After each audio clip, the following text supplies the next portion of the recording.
Still morning. Good morning. Please introduce three of the candidates that are running for mayor president of Baton Rouge. We've got Sharon, Weston, Broome, of course, our incumbent. The first woman elected as mayor president of Baton Rouge in East Baton Rouge Parish, with a focus on enhancing citizens' quality of life and infrastructure resilience. She has focused on improving disinvested communities, roads and transportation, public safety, education, and economic development. Mayor Broome's career includes serving on the Baton Rouge Metropolitan Council, Louisiana State House of Representatives, and the State Senate, where she broke barriers as the first woman to have served in the highest positions of leadership as both Speaker Pro Tem on the House side and President Pro Tem on the Senate side. Her leadership has been recognized nationally, earning her spots in the Bloomberg Harvard City Leadership Initiative. She's the first vice president of the National League of Cities. Mayor Broome is on track to become the president of the NLC in November of this year. She is also the chair of the Mayor's Alliance to End Childhood Hunger, secretary of the African American Mayors Association, and a member of the advisory board of the U.S. Conference of Mayors and other national organizations. She has received numerous awards for her service, including from the NAACP, the Girl Scouts, and the Louisiana Coalition to End Domestic Violence. Mayor Broome is also a member of the Delta Sigma Theta Sorority Incorporated. Mayor Broome holds a bachelor's degree in mass communications from the University of Wisconsin-La Crosse and a master's in communications and a master's degree in communications from Regent University, and has been an adjunct instructor at LSU, Southern University, and BRCC. A devoted member of her church, United Christian Faith Ministries, she values faith and family, sharing her life with her husband Marvin, their 3 children, and 3 grandchildren. Our next candidate is Coach Sid Edwards. Coach Edwards is running to lead Baton Rouge and EBR as mayor president. Election day is Tuesday, November 5th. All voters living in East Baton Rouge Parish are eligible to vote in this election. Sid was born and raised in East Baton Rouge Parish. He is a 1981 graduate of Redemptor's High, a coach's coach, who has trained 24 head football coaches in Louisiana. Sid is the winningest coach in the capital area, closing in on 200 wins. He has coached at Catholic, Redemptorist, and Central, winning 2 state football championships and 1 state basketball championship. Coach Sid is a former Louisiana State 5A football coach of the year and NFL high school coach of the year. He's presently Dean of Students and head coach at Broome High. Coach has been married to B.E. Edwards for 40 years and is the father of 4 children, including 2 autistic sons. He's also the proud grandfather of 2. With a lifetime dedicated to serving our community, Coach Sid Edwards embraces the opportunity and challenge of leadership that comes with serving as mayor president. Finally, we have Edward Ted James. Ted James was born and raised in Baton Rouge, a product of historic McKinley Senior High School. Ted was taught at an early age the value of service and the strength of community. Ted earned a Bachelor of Science degree in accounting from Southern University and A&M College, went on to obtain his Juris Doctorate at Southern University Law Center, graduating cum laude while also serving as the president of the Student Bar Association. Driven by a deeply held desire to improve the community, Ted began his career as a public servant when he joined the administration of Governor Kathleen Babineau-Blanco as a policy advisor and served as a staff attorney with the Louisiana House of Representatives, special counsel to the Secretary of the Louisiana Department of Revenue. In November of 2011, Ted James was elected to serve in the Louisiana House of Representatives, where during his 3 terms, he worked across party lines, advancing historic reforms spanning state government as chairman of the Administration of Criminal Justice Committee and chairman of the Louisiana Legislative Black Caucus. For the last 2 years, James has served as regional administrator for the Small Business Administration of the SBA, where he oversees operations in the SBA's South Central region that will include Arkansas, Louisiana, New Mexico, Oklahoma, and Texas. That's in alphabetical order. Ted is also a practicing attorney with Duran and Hawthorne, an adjunct law professor, and previously served as the director of the Baton Rouge office of the Urban League of Louisiana. He is a member of Beacon Light Baptist Church and Kappa Alpha Psi Fraternity Incorporated. Most importantly, he is a proud father to his daughter, Harper Ryan James. If we could, get our candidates up front. Let's get them.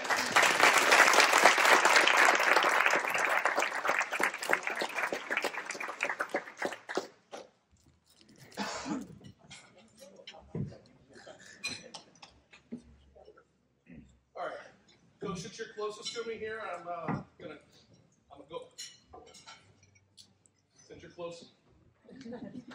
There we go. All right, since you're closest, I'm handing this off to you. I guess we've got one mic to share between the three, so we'll just keep on passing back and forth.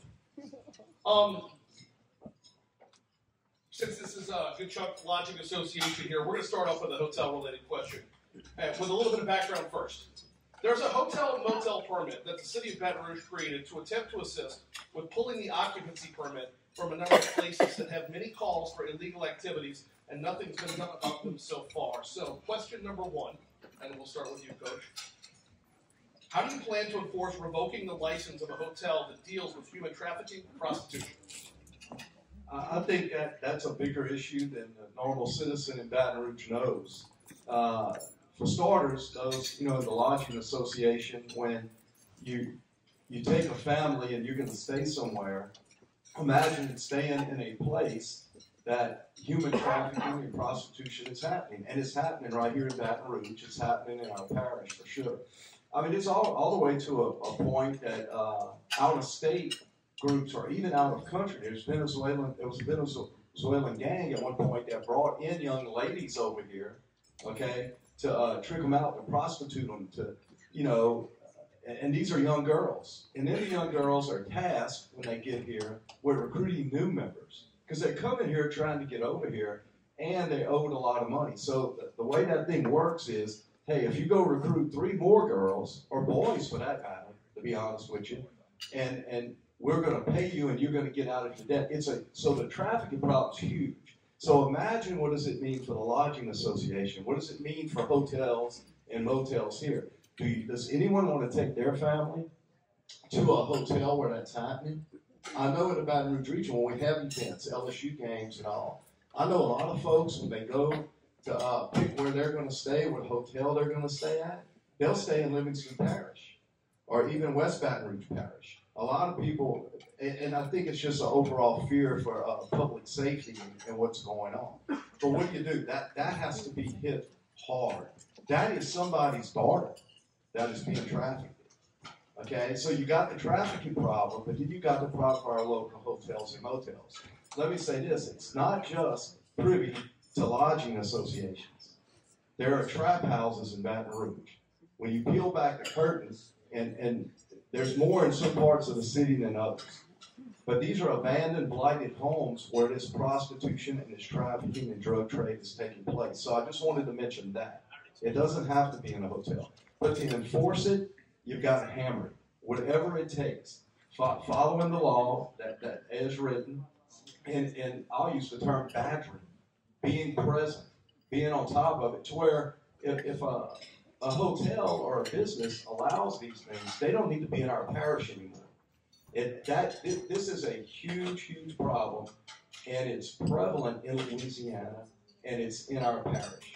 But at the end of the day, what you have to do, you have to hammer it. As a matter of fact, I don't want to be cheesy or anything, but the state police has a hotline. If you see any trafficking going on or whatever, and you can call it, and I know you don't have I'll tell you what, the best way to do is if you want to see me after, I'll give you that number.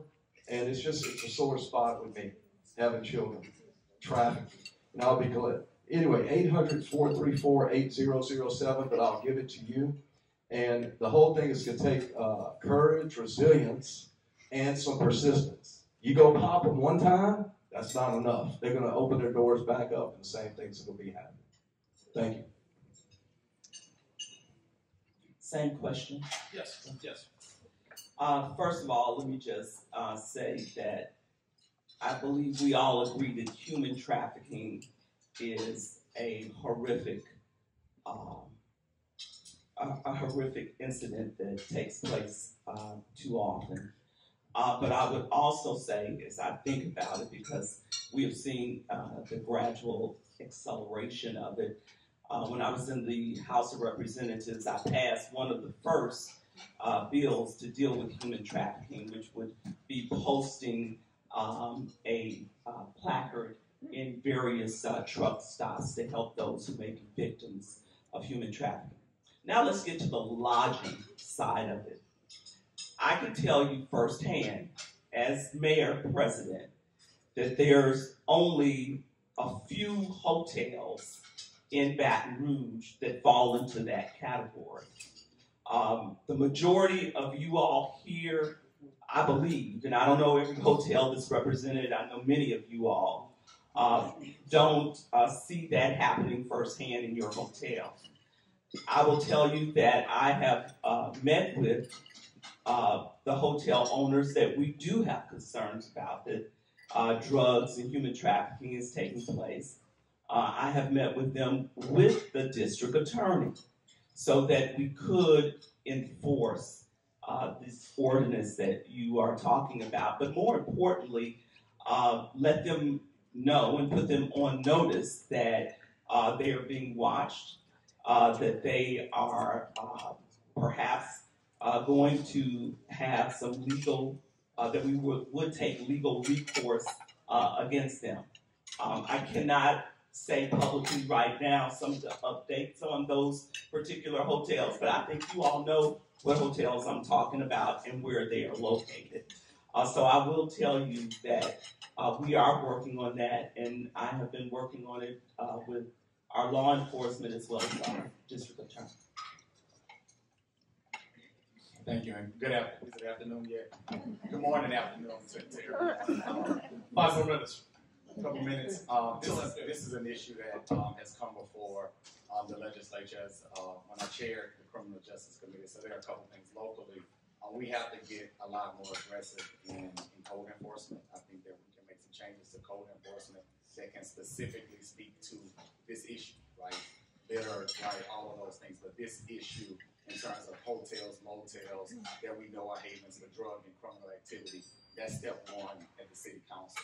Step two, the nuisance abatement statute, I think it's in Title 37. We have to, it's a very old statute, we have to strengthen it. Our district attorney's office, they've used it 3 or 4 times, and over the course of my 2 years as chairman, it came up several times. Now, a lot of it is in terms of prostitution, so it may need some tweaking in the language to bring in more human trafficking, but the process requires a civil piece before we can go in and, as jurisdiction, close it down. I talk a lot about in East Baton Rouge Parish agenda at the legislature. This is something we need to add to go into the specific statute, because it's not enough to warn, it's not enough to tell them we're watching them. We have to be aggressive and letting them know that they do not have a place in this parish. So again, I'll recap twofold. Very aggressive code enforcement and tweaking and strengthening our local ordinance, and also going into the nuisance abatement statute to make it easier for us to aggressively go after these folks and close them down. Let's go ahead and hand the Mayor Broome the mic back real quick. We'll go 2, 3, 1, 3, 1, 2. There we go. Just keep it rotating like that. Next question is, what is the main challenge that you foresee Baton Rouge facing in the next 4 years? Well, I'm one of those individuals, and I have said this as the mayor president and as the leader of this city and parish. We have to certainly look at our successes and achievements, and we also have to tackle our challenges. I would prefer to start first with some of the successes that I see that impact this industry and perhaps lean into some of the challenges. So right now we have over 8,900 hotel rooms in Baton Rouge and East Baton Rouge Parish. I believe that's a good thing. We're on a trajectory to have at least 1,100 additional rooms in downtown Baton Rouge in 2025. I believe that's a good thing. I also believe that as we look at the advent of a hotel conference center that's going to help serve as a catalyst for all of our hotel industry, I believe that's a good thing, and bringing more people to our city and parish. So one of the challenges I see is that we're going to have to keep up with a lot of the growth that's taking place in Baton Rouge. We're on a trajectory to have 16,000 new jobs in the next 2 years here in Baton Rouge. So I see affordable housing as an issue that we will have to address. We will continue to work on public safety. We know that we saw a 2-year decrease in terms of violent crime. So we have seen an elevated number this year. What we will continue to do is work with law enforcement. We will work with our community partners who help us with intervention. And I believe we will see a downward trajectory take place as we address some of the societal issues such as poverty that exist here in Baton Rouge. I think we also have to, and I will continue to lean in with dollars for disinvested communities, because you cannot have part of your city at an A grade and part of your city at a D grade. You gotta lift that D grade up. And that's what we've been doing with major investments in North Baton Rouge that have totaled hundreds of millions of dollars. Thank you all. Just a couple of issues before we get to what I believe is the major significant challenge, and especially for you all to be successful, your businesses should be located in a city that's safe, right? You all should have businesses situated in a city that's not, the streets aren't lined with litter and trash, right? When folks exit our interstates, they should see sound walls that are clean, right? They shouldn't see the overgrown grass so that people get excited about coming to your hotels. And that's whether you're a Bond Boy member like myself, or a Hilton member, or a Hyatt member, right? Collectively, you all want to be situated in a city that looks pristine as the capital, right? You want to be in a city that's not, on pace to exceed New Orleans in terms of homicides. You also want to make sure that those of you who have locations downtown, that there's some excitement coming to downtown. We know downtown was once here and it's not anymore, right? You also want to make sure that, as Gary, when he prayed, he talked about unity, right? We know that way too often, just because this community has been separated, it does not have to be divided.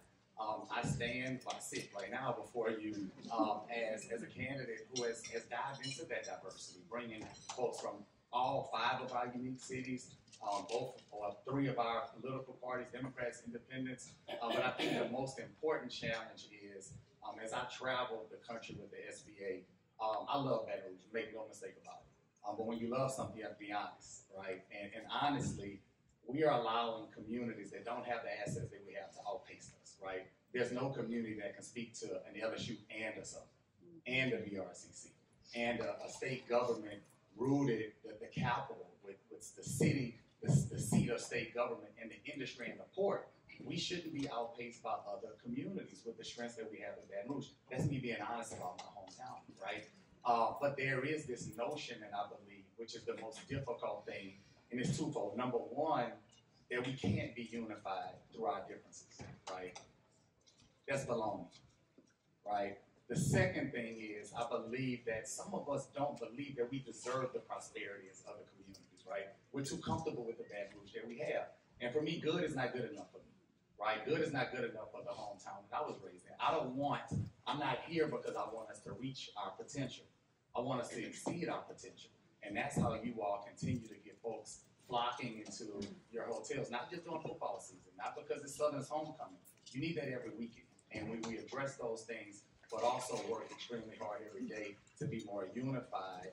I think that we will see the Baton Rouge that we all deserve. Coach?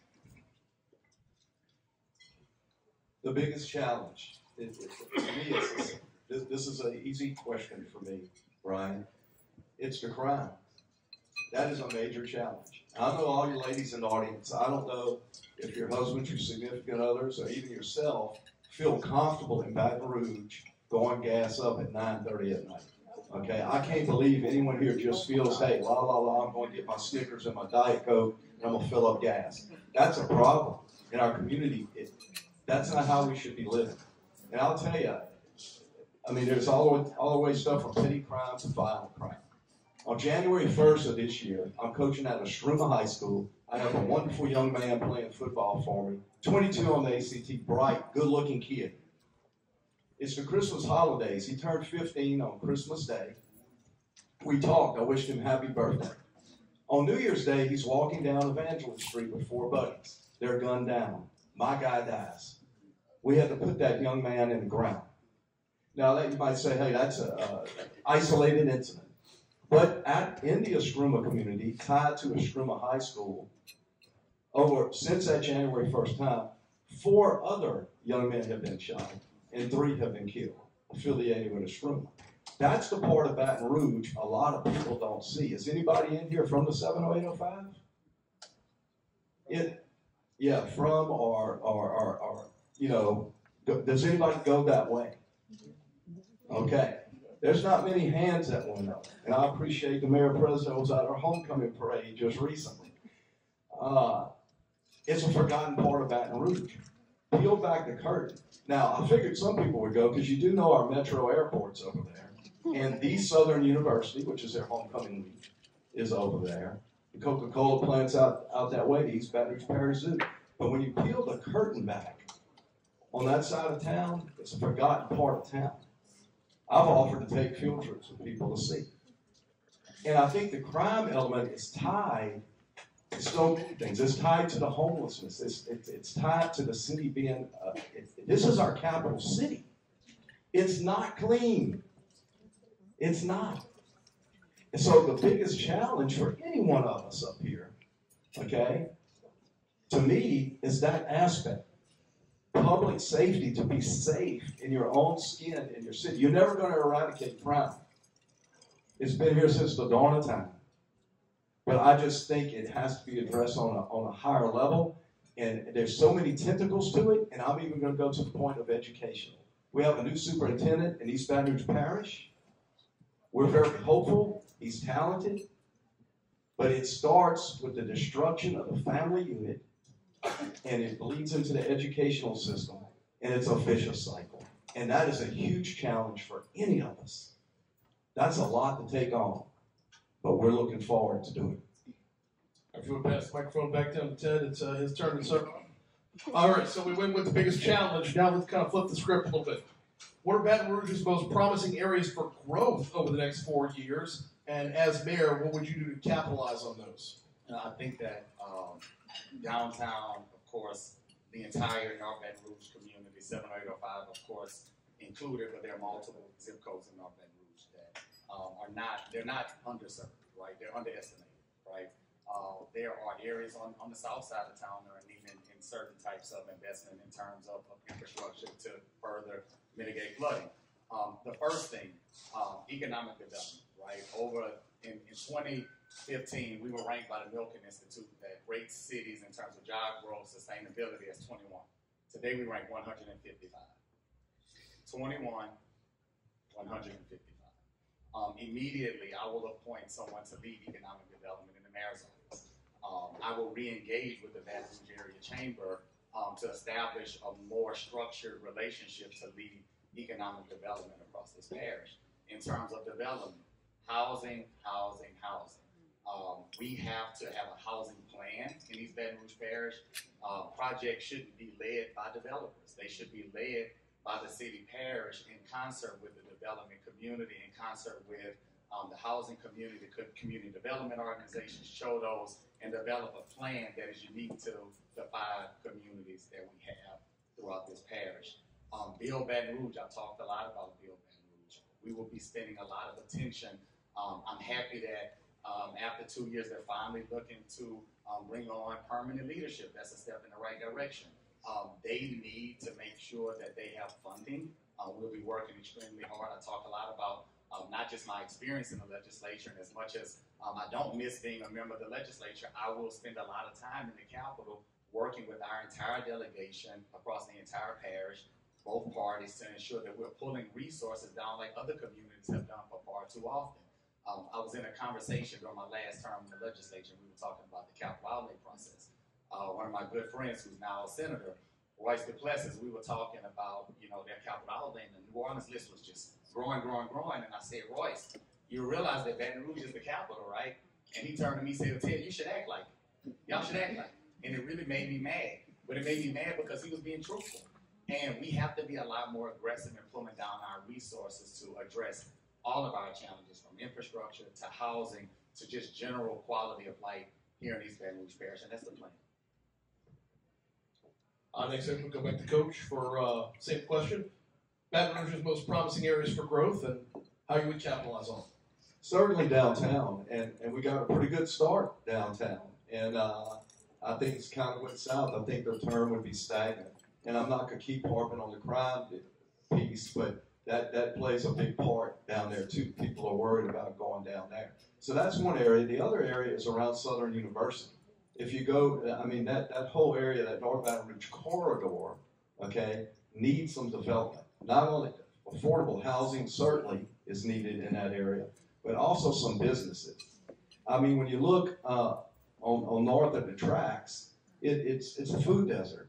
We opened up, I mean, Rouse's was opened up on Florida Boulevard, okay, and that's great. But there's so much foot traffic and bicycle traffic in the area where I'm working right now. So I think I think it could be an oasis in North Baton Rouge. If you ride Plank Road, there are more shut down businesses and blighted properties. I grew up there. I remember Adams Toyota and Carlin's grocery store and all these little buildings that would be there. And it's ripe. It's prime for the picking. You know, that whole corridor. There's another area of Baton Rouge that interests me, and I didn't know it until I started riding over there. And it's Choctaw, Broome Springs Road Extension. And that would be a tremendous place for an industrial park. There are a lot of industry in that area that people just don't know about. So I just started paying attention. There's a lot of industry right there, but none of it's connected. And I think that stuff right there can be connected and bring in more businesses because it goes all the way from that interchange at Broome Springs Road in Choctaw all the way to the river. And to me, it's just a wonderful place to get industry and get more businesses in that area. And I come back to affordable housing. Okay, sometimes it makes people shudder, and there's parts of the city and all the rules and red tape to get these places built. I met with the Home Builders Association this past week and got some thoughts and ideas from them. And I look forward to working with them as well, in particular on the affordable housing piece. Mayor Broome, yes, absolutely. Yeah. So I have to tell you, I came here today talking about honesty and transparency. I thought we were going to lean in a little bit more on issues that are in the fabric of lodging, and some of these are. But I have to tell you, what I hear up here today is not the Baton Rouge that I know and love and the Baton Rouge that I see moving forward. I believe that you have to see the glass as half full and not half empty. And we've had a lot of half empty talk up here today. So let me tell you the facts. The facts of the matter are that, number one, we have the largest infrastructure project in the history of I can't even sit down. We have the largest infrastructure project in the history of Baton Rouge, Move BTR. We're talking 72 projects, 60 that are rolling out right now. We're talking about Plank Road, Coach. If you go down Plank Road right now, you'll see it being worked on. And we didn't just start with that plan this year. We started working on these plans 8 years ago when we passed Move BTR. So we're talking about the Plank Road Corridor Project, which is going to start with our bus rapid transit program on Airline Highway. It's going to go all the way down Plank Road to Nicholson. Growth, development. We're talking about Amazon being here with the Amazon Fulfillment Center. 1,400 jobs and growing, serving as an economic catalyst for the rest of the Florida Boulevard, bringing Aldi's here. We're talking about a downtown that soon will have a riverfront development. Because you know what my vision is? My vision is that we're going to accentuate the Mississippi River. Almost a month ago, I brought over 150 mayors as well as business people for the Mississippi River Cities and Towns Initiative. We're going to develop our Mississippi riverfront, and we're going to start at Southern University. We're going to accentuate the bluffs. They already have a classroom out there, but we're going to bring people to the bluffs to see the most scenic route, or view, I should say, of the Mississippi River. Then we will bring them downtown, where we will continue to elevate our riverfront there. Thank you to the LSU students who have already carved out a path for us there. Then we will go out to the Nicholson corridor because the city parish owns property right there. The first time in the history of Baton Rouge, we have been addressing our water management issues. We have put hundreds of millions of dollars into water management, and as a result of that, you now have a 20% decrease in your flood insurance. That's because of the work that we've been doing. So I believe that Baton Rouge, who, by the way, was just listed as having the most efficient leadership among the top 20 in Wallet Hub, I believe that the future is bright for us. All I need is some more people who will say, yes, the future is bright. Let's work on that bright future. Let's work on our challenges. But let us not forget the successes and achievements that we have and the potential to be the best mid-sized city in America. That's my story, and I'm sticking to it. Back to Coach to lead off the next question. I won't say to bring it back down now. Trash, litter, blight, your plans. Just pull out the parking lot, and you'll see it. It's everywhere. And that's a pride issue. The blight part, and here again, I'm running for the whole parish, but it's everywhere. And Mayor, before going any further, you have done some beautiful things, so I don't want to discredit that, okay? But a lot of it's pride. Like at the school I work at, it's something we're working out even within a school deal. Okay, here comes a lunch shift, they're eating chips and doing whatever, and they're throwing them on the ground, and we're trying to teach that. Certainly there's got to be some enforcement on that, but we got bigger fish to fry than a hot dog bag flying out a window on I-12. But it's a problem, okay? My deal with the beautification, we need more green spaces. And then the grass isn't cut. I mean, it's high. I mean, if you spray Roundup on it, 3 foot high green grass, it's just now 3 foot high brown grass. I just don't feel the city is clean. Part of it is a citizen deal with some pride, and part of it is tending to it. The blight, those houses and those businesses need to be knocked down. If anyone went down Scenic Highway way back in the day, and some of you older people in here, older than me, there's not many, can remember when Exxon bought all the houses of Delmont Gardens down Scenic Highway and created this big green space. There is the potential in Baton Rouge in this parish for a ton of green space. I come back to Plank Road all the way down that corridor. These houses are used for, here again, drug distribution, prostitution, and everything you can imagine.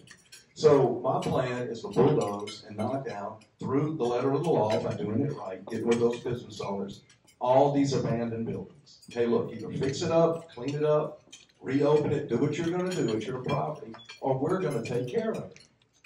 And also, a little bit more teeth on our litter deal.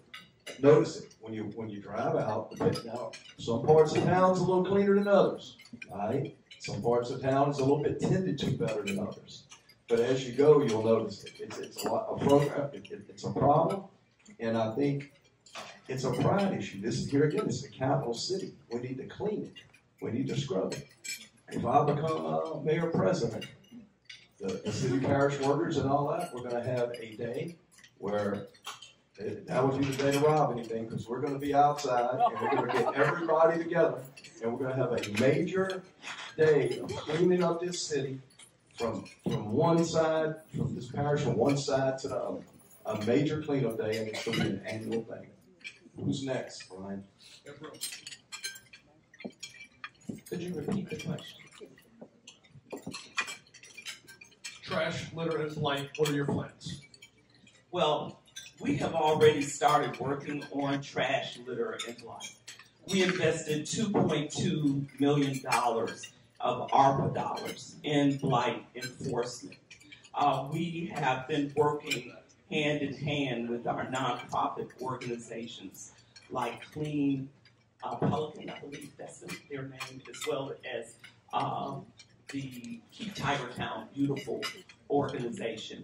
In addition to that, we've torn down and condemned structures and demolished them. We've gotten rid of 343 properties.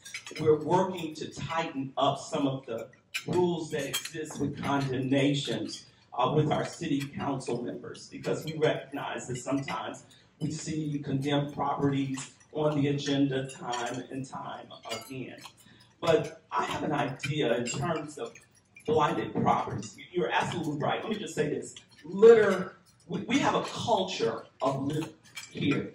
And so that starts with education. And our Division of Environmental Services is working on an educational model for our school system, because we believe that if we could get our young people tuned in to mitigating litter, that will help our families. But we've got to educate. That is also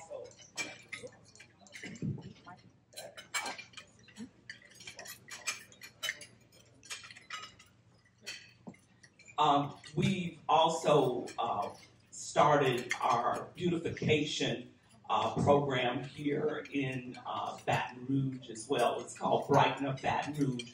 You may have seen some of the receptacles out to encourage people. But I believe that if we could get folks to purchase a lot of the blighted property without a lot of unnecessary strings attached. So what do I mean by that? There's a program that exists in Baltimore. It's a tax increment financing program. The difference in this program, and we all know that TIFs were originally designed for disinvested communities, but this particular TIF will allow individuals to go in and buy blighted properties and develop them. And these blighted properties do not have to be contiguous. That is often one of the constraints of having a TIF. So you could have someone who wants to go into, several people who want to go into a neighborhood who can participate in purchasing that blighted property and get a TIF. So I believe that is a 21st century model that we can look into as we address blight, especially blighted properties.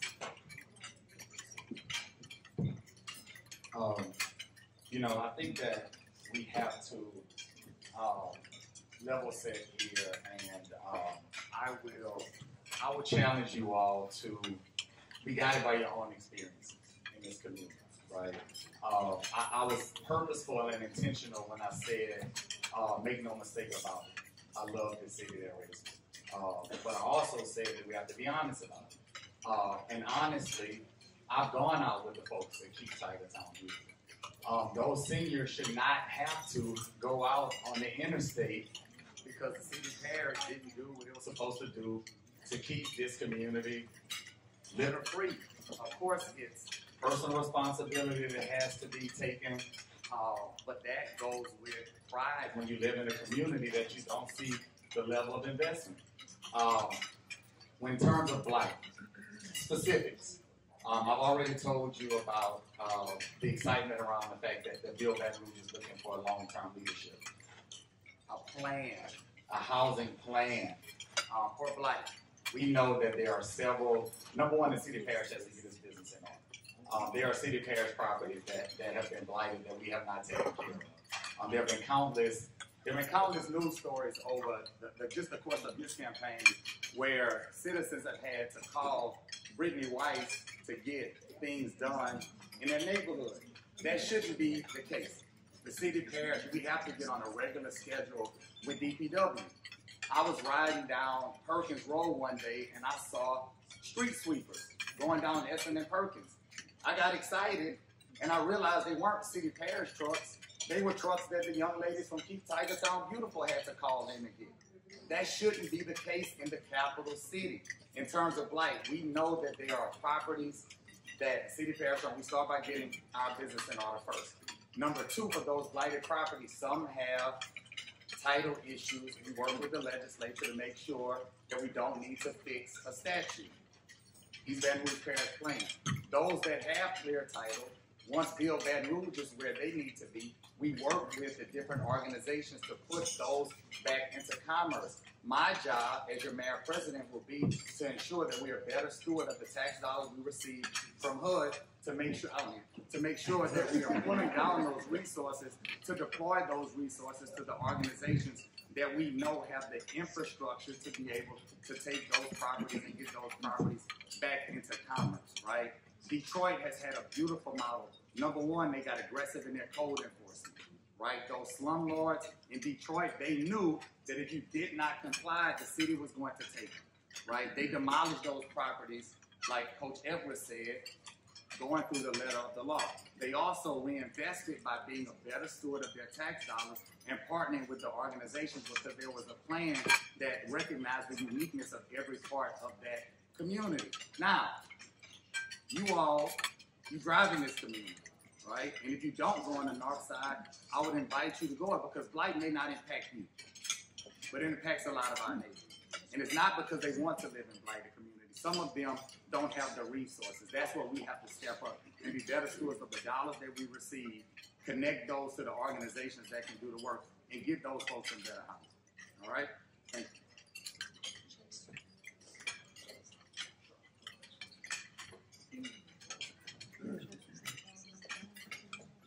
All right, we get 2 more questions before we open things up to the audience for a little open Q&A. So start mulling it over what you'd like to ask our candidates. This is a bit of a different path here. How can you use your office to improve our city's education system? Before I talk about how we can use our position to improve education, which I definitely will lean in, I'm going to preface my remarks by saying you can see every dollar and cent of your taxpayer dollars that is spent by city parish government on our website, Open Checkbook. I encourage you to look at that. I would be remiss if I didn't stand up for the DPW workers, for the folks in environmental services and finance, the over 4,000, almost 4,600 employees of city parish government that help to keep this city running and who do have a regular schedule to clean up this city.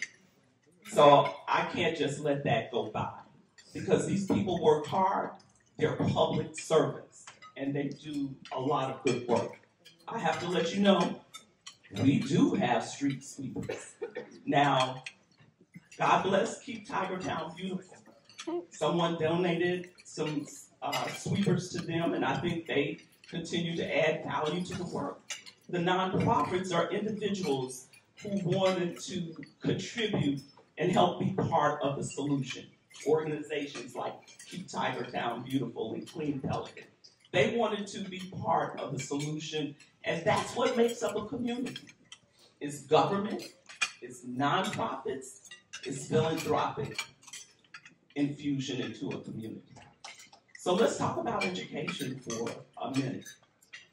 When I first came into office, and one of the first things that I did was to bring our school board and our Metro Council together to talk about the intersection of education for both entities.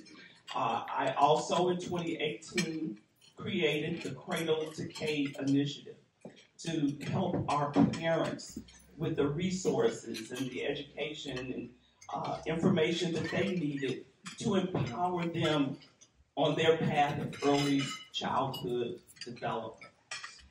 We are fortunate that we do have a new superintendent who has a strong passion for education, but also has a strong frame of reference in terms of city parish government.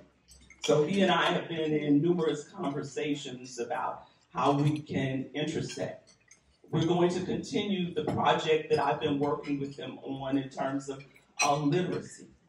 And so I believe that convening is certainly one of the paths forward in terms of looking at education as we continue to work on our programs that the city parish has been a part of, especially with our youth development. three specifics in terms of how the mayor president should be a strong partner in strengthening our education system. The city parish runs our Head Start program. Now, I announced my candidacy on February 29th, and I said three things. I said, number one, there were too many young babies on wait lists and not in quality early childhood seats. What I said at the time was 400. Well, I learned a couple weeks ago that the new plan requires that we're going to eliminate 550. The first thing we do, we put more children in quality early childhood education so that we send the new superintendent more kindergartners that are on grade level. The latest report, and I know the mayor's going to say that the report is wrong, the latest report that I saw that has been produced showed that 30% of our babies scored a 0 in terms of kindergarten ratings. 0.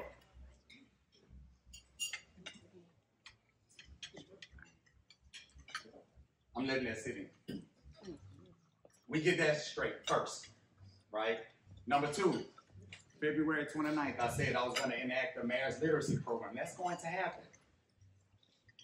The mayor said it's already happening. Great. We're going to expand on it, right? We're going to expand on it, right? I've said it. Mayors across the country are leading on it. We are going to do that. Conversations have already been had. You saw an article a couple weeks ago that talked about in EBR, we have to improve on the number of teachers that have this literacy certification. We have to get our numbers up, right? We are going to pull down resources to make sure that we are using our summer months to prepare rising first, second, and third graders to make sure that they are on track in terms of literacy. Third thing, workforce development. This is not something that I read about in the paper.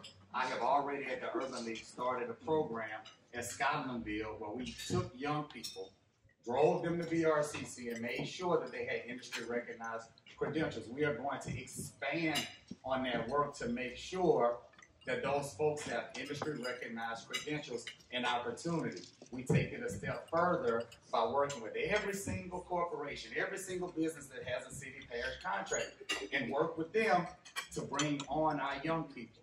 Before the mayor says it's happening now, we're going to expand it, right? So a part of me running is not saying everything is bad. The things that are working, next year I'm going to expand on those things, right? Remember I told you all, it's not about reaching the potential for me. It's about exceeding the potential for all of us. So those are three specific things. The last thing that I would say, East Baton Rouge Parish Schools, and nothing against Baker's Acre Central, because I have to be the mayor president for those kids too. But the latest conversation around facilities, they're about to start having a serious conversation about the facilities. The mayor president has to work with the school system to ensure that there's a plan for those facilities. There could be community resources that go into some of those facilities. Some of them may need to be knocked down, but the mayor president has to be a partner throughout the entire year for every school system in this unique parish. I mean, first off, I'll start off, James and Broome, which is the early childhood education, the great need there, and certainly we would work towards that for our babies and the young ones that aren't getting what they need. And here again, a lot of times it's a certain part of the population that's not getting what they need. It's skewed. Working with the State Superintendent of Education, Katie Brumley, here again, East Baton Rouge Parish, Lamont Cole, and it's a partnership. You have to work together. At Broome High School, there's this big room, and it's got all kind of things hanging from it. I didn't know what it was. I don't know what all this stuff is. But it's a welding shop. When the school was rebuilt 6 years ago, it was set up to teach welding. Can you imagine how much my kids and the kids throughout the parish could benefit with more of these credentials and learn how to weld and electricians and plumbing? There was a day, we just knocked down a trap house right on campus that was built by students in the 60s and 70s. They had electricians, plumbers, they were teaching all that at school. And they built their own home. To me, that is a huge part of what we need education speaking in our parish. Kids having options. I know this. I'm teaching at Central High School, and their welding program is phenomenal. And kids were walking down the aisle, my football players in May, with level 2 certification, making more money than Coach said ever did in his life. It's a beautiful thing, and we need to push that, as far as we can with them. There is a divide in Baton Rouge, educationally speaking, as well. And this bleeds the education part all the way into economic development. Young people staying here and people coming into our area. And it's the education piece. Some of our schools, and I'm hopeful for some of our schools, some people in Baton Rouge aren't willing to send them to a school that may be rated F. Some families don't have a choice. That's where they live and they gotta go. But just some programs that they're not willing to put them in an F school. You want the best for your child. So the option for young professionals when they come into Baton Rouge is private school. You better be, a show of hands, how many people here have their child in a public school? And how many have their child in a private school? Okay, about 1 in 1. Well, you private school people, you already know about that check you got to write every week, every month. So there's got to be, something to give people the option that they are comfortable completely sending their child to our public schools. Because I think that goes a lot into retaining and keeping people here. Well, I am the educator up here. It was social studies. It was not physics, folks. Okay, but I am the educator up here, and it's a very important, part of my platform, and that's working hand in hand to make it better in Baton Rouge and Parish. All right, last one before we open things up for everyone else's Q&A. I will start with Ted on this last one, and we're going to move over to the city's infrastructure. What are your plans on growth and city infrastructure? Coach, I was reading a story a couple weeks ago that talked about the need for more male teachers in education. So I think they really need you over there. Some of y'all gonna catch that when you get in terms of infrastructure, we passed, and the mayor has said it. Move BTR.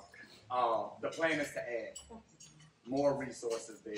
When I talk about working with our legislative delegation and federal delegation to add value to that program, pulling down more resources. I think that the pace of the program has been too slow. I talk to engineers that tell me the issues that they have working with city and parish government, and they impact and it takes too long for them to get paid. We have to tighten up there as well, because that slows down the pace of our projects. Infrastructure also includes broadband. I've been traveling, spending a lot of time up in Northeast High School. The principal there told me that there are some days that the young people can't use their technology. That's shameful. When we pass a $1.3 trillion infrastructure program across the country, and look at the resources, right? We talk about Baton Rouge, Louisiana, in a national scheme, right? Look at both sides of the aisle. The Speaker of the House. The number 2, the whip, Steve Scalise. Senator Cassidy, one of very few Republicans that voted for the bill. On the other side, we had Mitch Landry. We had Mr. Richmond that worked for the President of the United States. 5 of the most powerful people in the country. I don't think we've seen enough of those dollars in our community with the resources and the relationships that we have. We're going to leverage those relationships with folks on both sides of the political spectrum.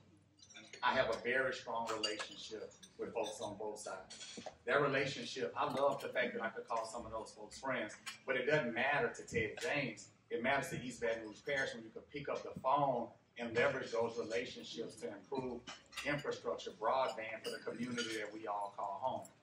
So for me, we also have to look forward to additional opportunities in terms of flood mitigation, bringing in a long-term, sustainable, well-managed program to continue the work that the current administration has already done, right? Again, not reaching potential is what?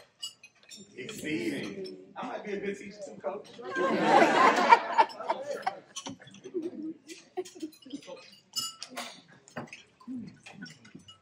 Well, I think, when I look at infrastructure and everything that goes with it, when you start first off the storm, I was right at the back end of Central in 2016 when the flood happened, and I've been looking at drainage and storm systems and all that, storm water, and what ends up happening. Some people, even though the parish is much more vast than just a little bitty town like Central, there's so much proactive things that can happen. Like if there's a looming storm in the Gulf, and it's identifying hot spots in the parish. Where are the hot spots at? What do we need to go to get that unplugged and do? And it's maintenance as well. In terms of the traffic, I mean, I'm a teacher. I didn't have air conditioning in my Suburban for about 2 months. You know what I'm saying? Can't. And I'm rolling with no air conditioning, and it's rather hot, and to be stuck in the traffic for that long. Now, a 30-minute ride with the windows down and the radio blaring is good, but the being stuck in it, and to me, for me to sit up here and make okay, Coach Sid Edwards is the mayor president. He's going to fix that, and all of you are going to flow straight down the surface streets and the interstate. Certainly no one can say that. But indeed, talking to people, there are some areas of town in which the potential for removing some traffic lights, it's rather controversial, okay? But to help keep the flow moving. And that's the surface streets. I know on a higher level, and I agree with Mr. James, federal funds are needed. When you're dealing with the major highways, you have the Nicholson deal that hasn't taken off yet, the extension. There's lots of work going on Plank Road right now. But if you go all the way down to just the surface stuff, let's fix the potholes first. I mean, you could lose a Volkswagen going down the highway right now.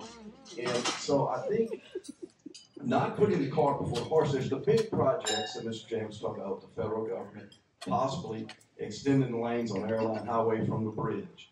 We got to shut the Washington Street exit down.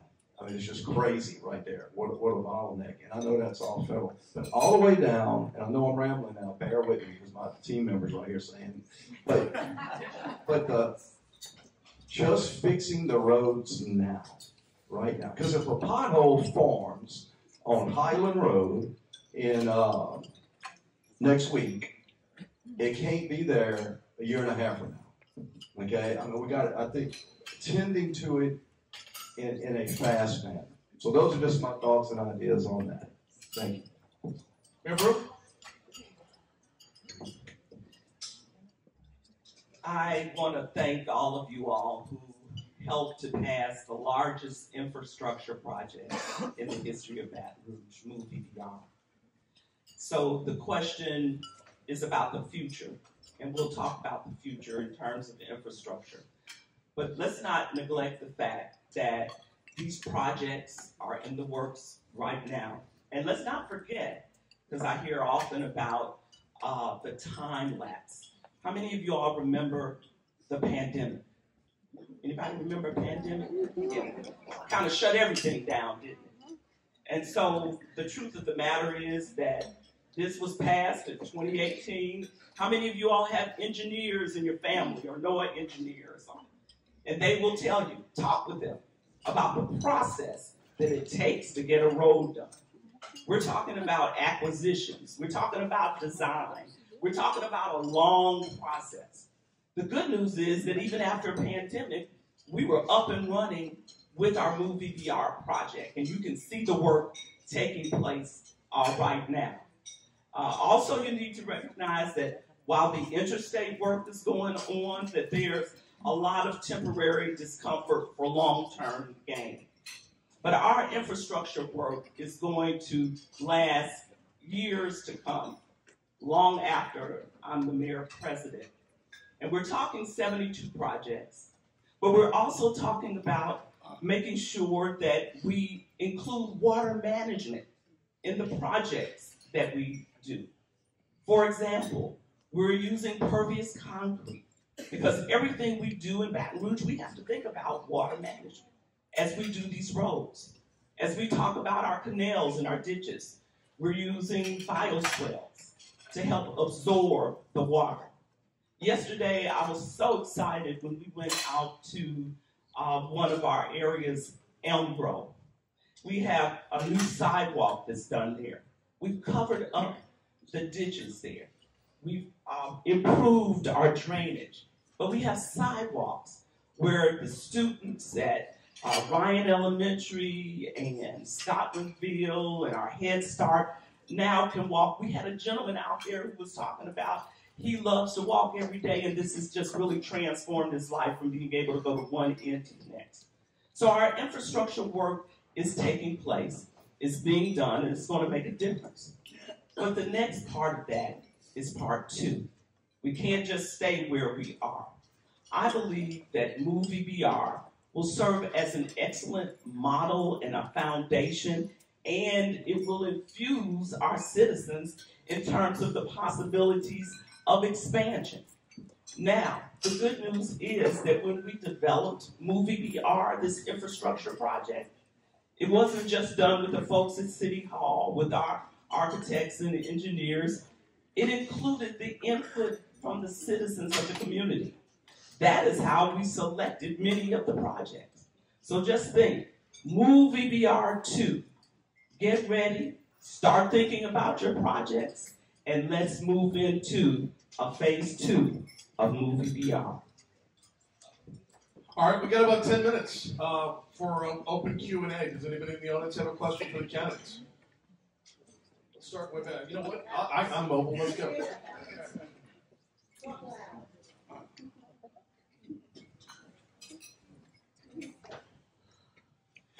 So as mayor, how will you work with St. George? Well, I'll start if my colleagues here don't mind.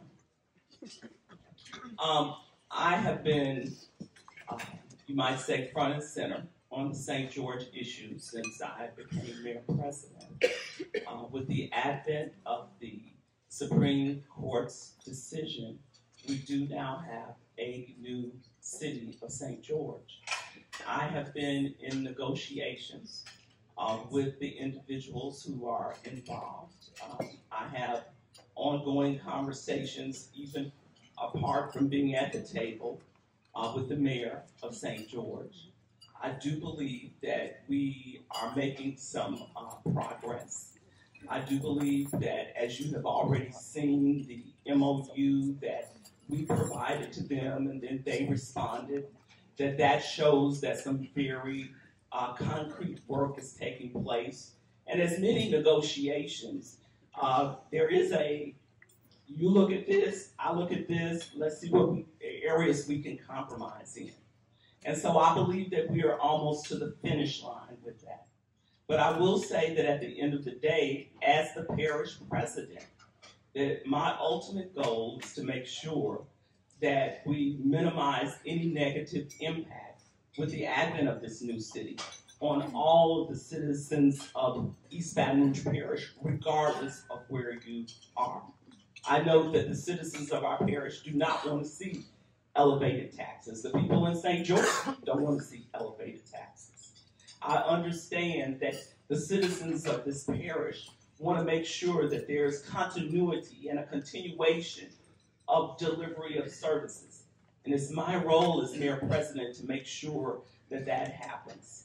So we just didn't start thinking about this possibility. Our wonderful employees at city parish government have been preparing, looking at various scenarios of budget adjustments.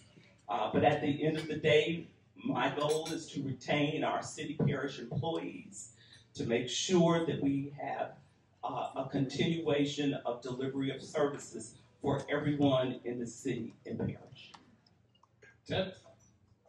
Yeah, I think after, I don't know how many times we've had debates, I think that the mayor's answer now is probably the most succinct answer that we've heard, and I think that, and I can't speak for Sid, but I think that, and I've said this multiple times, it benefits all of us for the agreement to be signed as soon as possible, right? It benefits every single person in this parish. My relationship with the citizens and the leadership of St. George will be the same as I said in February 29th. And you weren't there, so let me give you a refresher. I said that I intend to put president back in mayor president. So at the time, that statement was true for 4 cities. Today it's true for 5. The same type of relationship that I will have with the mayors of the other 4 cities, the same type. When I talk about this East Baton Rouge Parish agenda, that means what's beneficial for all of us across our 5 unique cities. The mayor's talked about the budget adjustments at the city parish. All of us, again, I think that I can speak for Sid as well. None of us want to see reductions in services. We want to make sure that the things are up to par all across this parish. If the agreement is not signed by the time I'm elected as mayor president, it will be a top priority to get that agreement signed, and we will work extremely hard night and day to get us there. All right? While the mic's being passed over to Coach, I want to remind you there's a little survey right in front of you on the table. If you wouldn't mind, start filling out your surveys now so the folks can have a moment to collect them when we're all set up. Coach? I'm excited for the people out at St. George. Certainly, as a coach, my belief system is everybody unified and together, and that still can be accomplished. But those people went through heck to get their own city, as we know. They voted, it came through, and now they got their stuff. So that's number one. I'm excited for them. I got to see Central when it became its own school system and became its own, city. I got to see the growth there and what happened. And so I'm excited for them. But in terms of how I would handle St. George, it's real simple, fair. Just be fair. There's no such thing as equality. I'm not putting a number on whatever because St. George is one little fingerling of the entire parish. And we just got to be fair. And I feel we will be. Because remember, we got Zachary and Central and Baker and Baton Rouge. And I've talked about that shining city on the hill. I want that to be the capital city, right where we're sitting. Anyone else? Another question? We do have a couple more minutes. Okay, all the way to the back. Yes.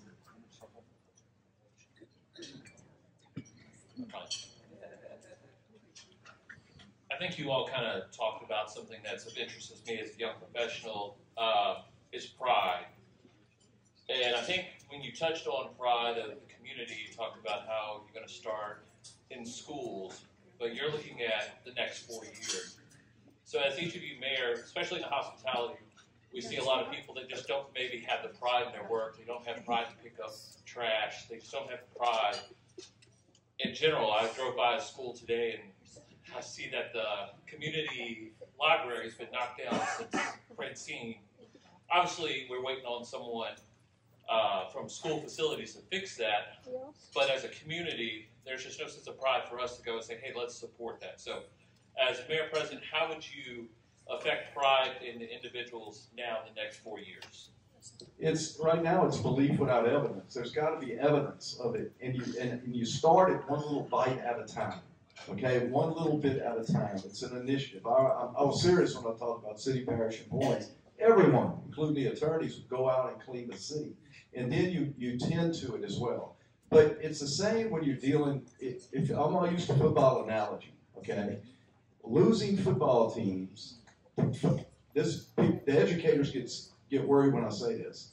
With a football team, football is the front porch of a high school and a university. So when the school year begins or the semester begins, what's the first thing that pops open? That football team. It's so important how they handle their carry themselves. Okay, how am I tying that to pride?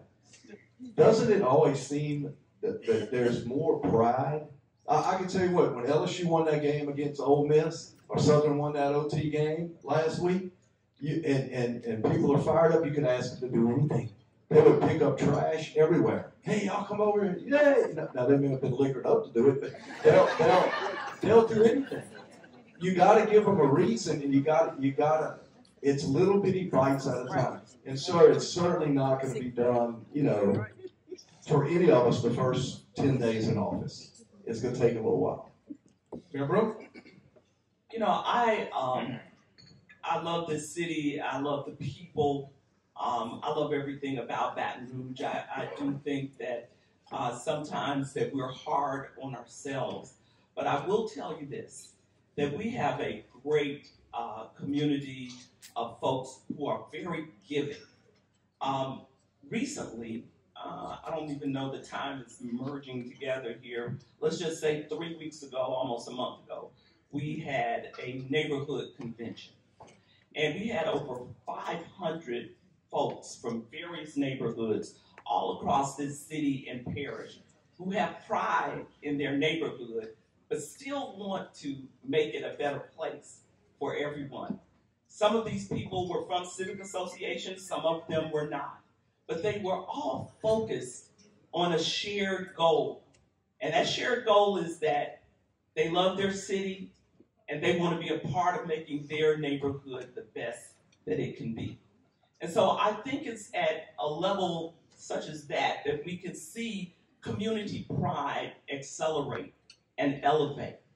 I believe that all of you all here in this room from the lodging and hotel industry, you all are some of the best ambassadors for pride in this community because of what you do. When people come to your hotel, you talk about the great things that people can see in Baton Rouge and the places they can go, and you tell them about the restaurants that they can eat at.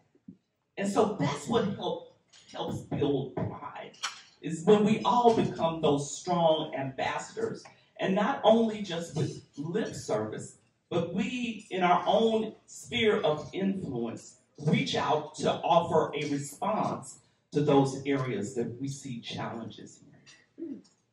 Yeah, I think that as Mayor President, you show the people of this community that as a city parish government, we have pride by investing in the things that have been ignored, right? We get more aggressive, not just on a day cleaning up, but it's a culture in city parish government to pick up the trash. It's a culture in city parish government to cut the grass. It's a culture to sweep the streets. Then that culture, leadership starts from the top, and then it oozes down. So when they see that the city parish is investing in those things, they get excited about it, right? Those folks that live in communities that don't see the level of investment, you invest in it, and then they will have pride. They will get excited about the community that they live in, right? Steve Myers, one of the other candidates, said something the other day, and it was funny, but it was somewhat sad as well. He said, "Let's create a city that our football team can be proud of." Funny but sad, right? And the excitement, we should have excitement when LSU and Southern loses as well, right?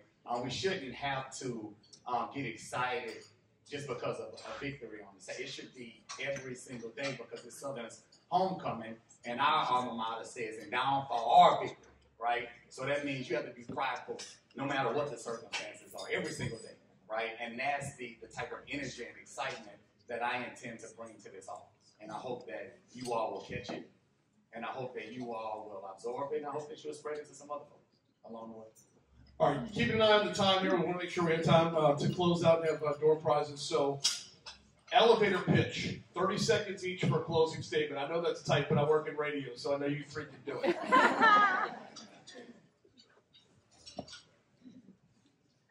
See, they pushed that microphone all the way down here to this end. No, I'm asking for your vote. I'm asking for your consideration. I am not a politician. I don't think Baton Rouge needs one right now. I think they need a coach. And I did some research. I feel, after looking at everything, that I could be the guy to make it happen. I'm proud to be a resident of this parish and have grown up here. And I look forward to being your next mayor president. I'm number 36 on the ballot. It'll say Emil Sid Edwards. I have many aliases. Emil Sid Edwards, but I'm asking for your vote. Hit the 30 right on it. Mayor Broome? You'll see a nice let me say this, you all. Gary, in his prayer, he talked about unity, right? That was the one moment when we were all just quiet, and he talked about unity, right? There is one person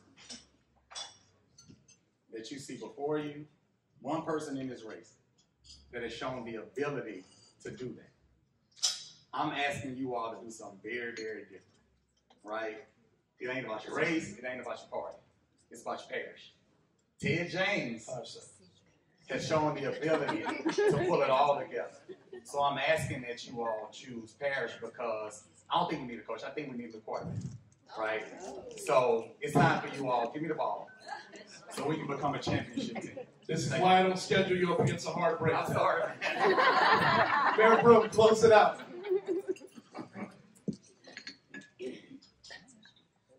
Well, I will tell you that all of us love this city and parish, and all of us are unifiers in our own right. I will tell you this, as you look at the candidates, I will tell you what a young lady told me the other day.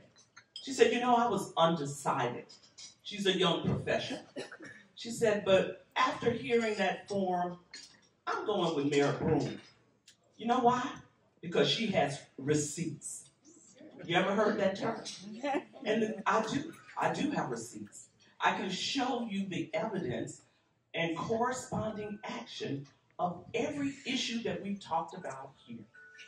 We are on the trajectory of being a great mid-sized city, and with your help in the next 4 years, I will finish the job that I've started and bring you even more receipts. Thank you much. Thanks, all three. Let's have a big hand for all three.